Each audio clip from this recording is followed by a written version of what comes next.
1,00,000 మంది శివభక్తులతో కలిసి మహారుద్రాక్ష పూజలో పాల్గొనండి. వెంటనే కాల్ చేసి మీ పేరును నమోదు చేసుకోండి.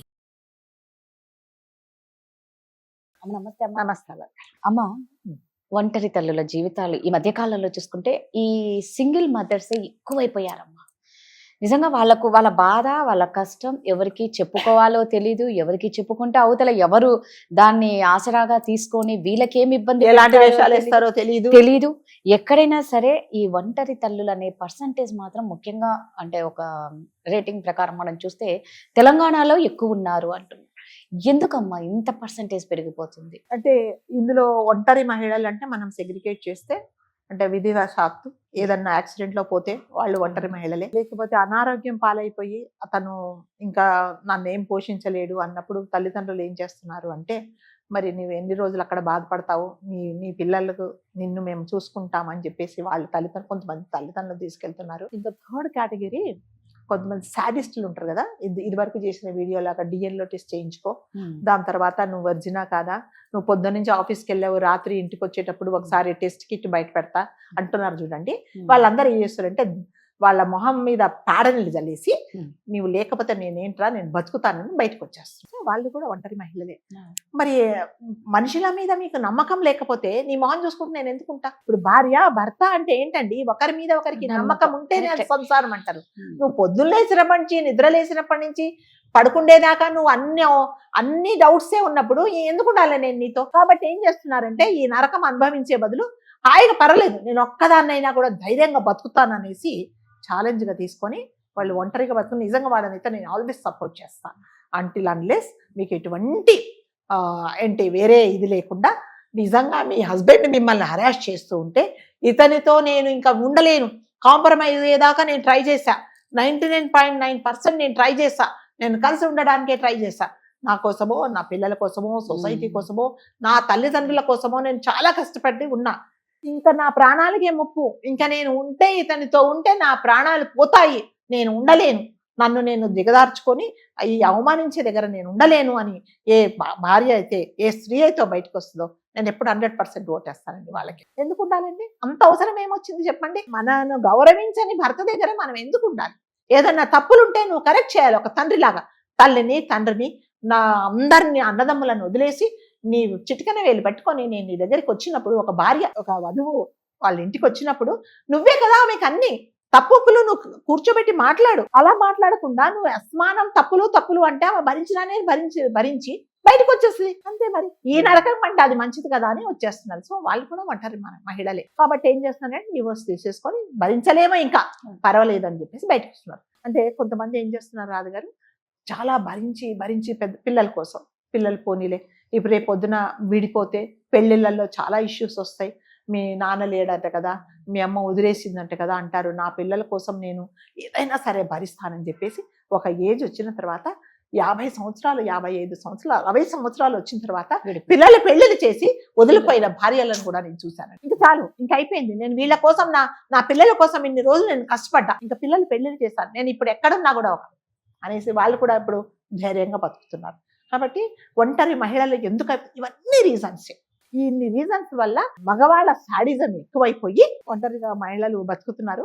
ఆ ఒంటరి మహిళలు ఏంటంటే మనకి మన అదృష్టం బాగుండి ఎవరైనా మనతో నిజంగా అంటే ఎటువంటి స్వార్థం లేకుండా ఒక స్త్రీకి నిస్సహాయ స్థితిలో ఉంది, ఈమెకు ఒక సపోర్ట్ చేస్తాను అని ఏ మగవాడైనా చేస్తే నిజంగా అతనికి హ్యాట్సప్. కొంతమంది అంట చాలా తక్కువ పర్సెంటేజ్ ఉంటారండి అలాంటి వాళ్ళు. చాలా మటుకు ఎంతసేపు వచ్చి అడ్వాంటేజ్ తీసుకొని ఏంటండి ఒక్కళ్ళే ఉన్నారు కదా అనేసి ఇంకొక వేరేలాగా ప్రవర్తించేసి వాళ్ళ క్యారెక్టర్ను తక్కువ చేసేసి ఆమె ఎంతో ధైర్యంగా బయటకు వచ్చినా కూడా మీరు ఒంటరిగా ఉన్నారు కదా.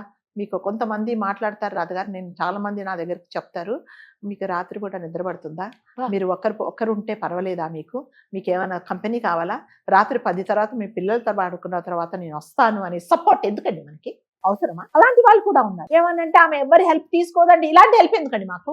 అలాంటి హెల్ప్ అవసరం లేదు కదా. అంటే నిస్వార్థంగా ఏ మగవాడైనా ఒక స్త్రీకి హెల్ప్ చేశాడు అంటే అతను దేవుడే అంటారు. ఖచ్చితంగా అవునమ్మా, కరెక్ట్. ఏ స్వార్థం లేకుండా ఏ మగవాడు చెయ్యడండి. 99.9% చేశాడు అంటే మాత్రం అతనికి మనం నిజంగా కాళ్ళకి దండం పెట్టినా కూడా తప్పులేదు.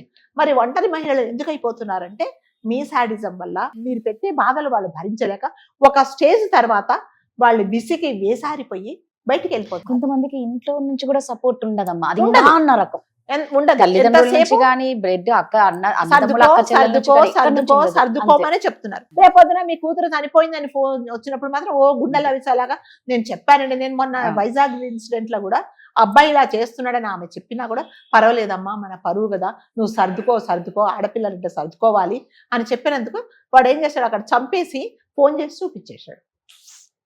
ఎంతవరకు సర్దుకుంటారండి? సర్దుకోవడానికి అంటే దేనికైనా రాదు గారు ఒక లిమిట్ ఉంటుంది.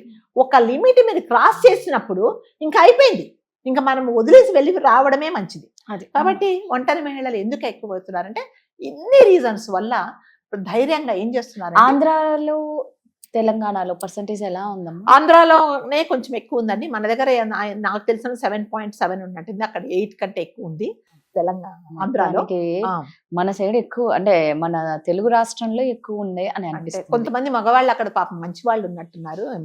మన దగ్గర మంచి వాళ్ళు ఉన్నారు, తెలంగాణలో కొంచెం తక్కువ ఉన్నట్టున్నారు మగవాళ్ళు. అందుకంటే ఏం లేదు, అందరూ అంతే.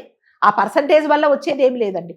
టోటల్ గా ఈ మధ్య కాలంలో ఒంటరి మహిళలలో అనేది చాలా మటుకు ఎవరినన్నా కనిపించండి, చాలా మంచి పొజిషన్ ఉంటుంది. వాళ్ళని చూస్తే మనం అనుకుంటాం ఎంత హ్యాపీ అంటే, లాస్ట్ టైం మేడం నేను సింగిల్ పేరెంట్ ఎంత స్ట్రాంగ్ బాధ అనిపిస్తుందో అసలు.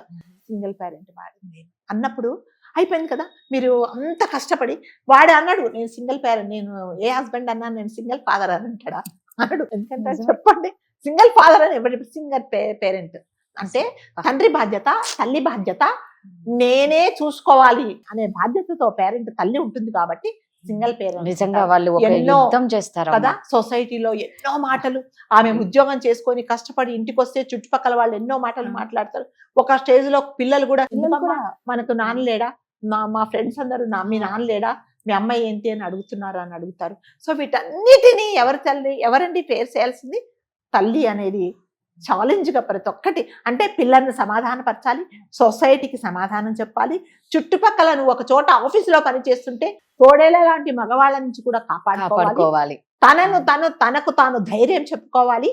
ఇన్ని ఉన్న తన ఆరోగ్యాన్ని కాపాడుకోవాలి, మించి ఈ ఆరోగ్యం మీద పడుతుంది అంతే. ఇప్పుడు తండ్రి బాధ్యత, తల్లి బాధ్యత తనిస్తుంటే నిజంగా భగవంతుడి దయ వల్ల డబ్బులు ఉంటే పర్లేదండి. ఫైనాన్షియల్ గా ప్రాబ్లం ఉండి హెల్త్ ప్రాబ్లమ్స్ వచ్చిన వాళ్ళకు వాళ్ళు ఒక నరకం అన్నమాట. వాళ్ళకు ఏం చేయలేదు.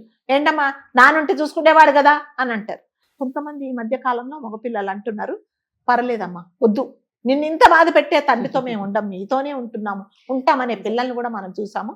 కాబట్టి పర్సంటేజ్ గురించి మనం అది పెద్ద ఇంపార్టెంట్ కాకపోయినా ఒంటరి మహిళలు ఎందుకు ఎక్కువవుతున్నారంటే భరించి ఇంకా భరించే శక్తి లేక బయటకు వచ్చేసి ఇండిపెండెంట్ గా బతుకుతున్నారు. కాబట్టి అలాంటి వాళ్ళకు వీలైతే సపోర్ట్ చేయండి, వీలైతే ఏదైనా మంచి మాట చెప్పండి, లేదంటే వాళ్ళ మీద బ్యాడ్ కామెంట్స్ మాత్రం చేయకండి.